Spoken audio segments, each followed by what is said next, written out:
Hello, good morning guys. So ngayon magluluto tayo ng adobong manok na version ko naman.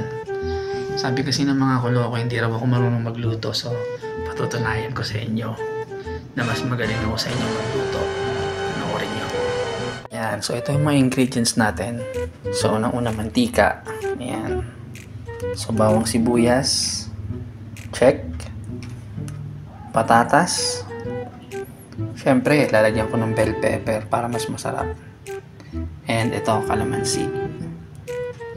Tapos ito, oyster sauce. And, ayan, toyo. Hiniram ko muna yung toyo ni Mami. So, siyempre, higit sa lahat, ito, manok. So, tara, simula tayo magluto. So, ayan guys. So, siyempre, unang-una sa lahat, painitin muna natin itong kawali. Ako kasi ang ginagawa ko, inuuna kong isalang yung manok. Yan guys, so medyo mainit na siya.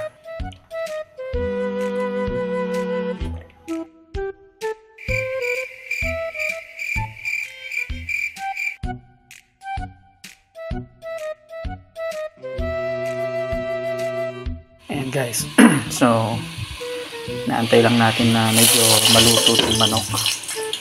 Kung nakikita nyo, dalawa yung niluluto ko, no? Ayan. So, itong isa is prito para to kay Mami.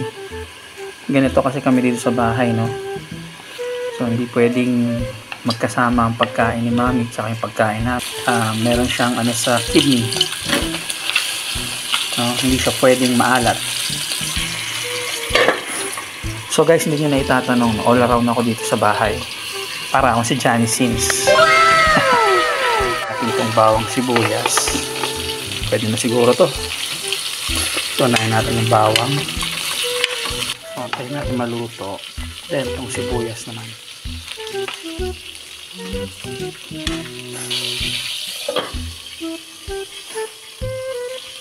Yan na nga guys.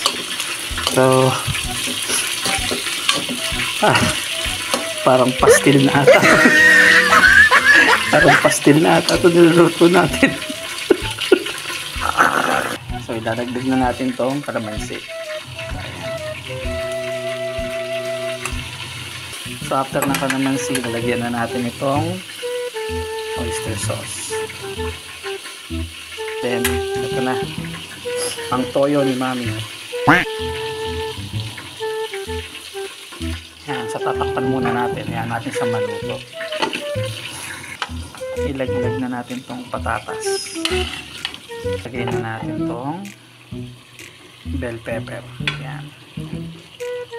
Tatakpan muna natin. Tapos medyo painitin natin ng ilang minuto. Ayan guys. Luto na siya. Sarap!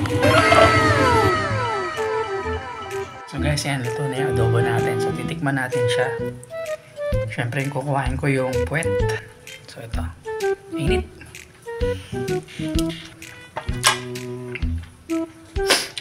The best.